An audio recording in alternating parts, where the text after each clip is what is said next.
Cyclonic vacuum cleaner 2000 watt. It's cyclonic यानी यह बैगरा है।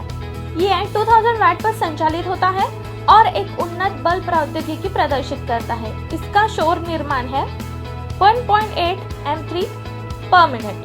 अटैचमेंट में कैंटेबल साइक्लोनिक वैक्यूम क्लीनर, एक लचीली नली, एक धातु दूरबीन ट्यूब, एक क्रेविका टूल, एक डस्ट ब्रश, एक फर्श या कालीन ब्रश और एक उपयोगकर्ता गाइड शामिल है।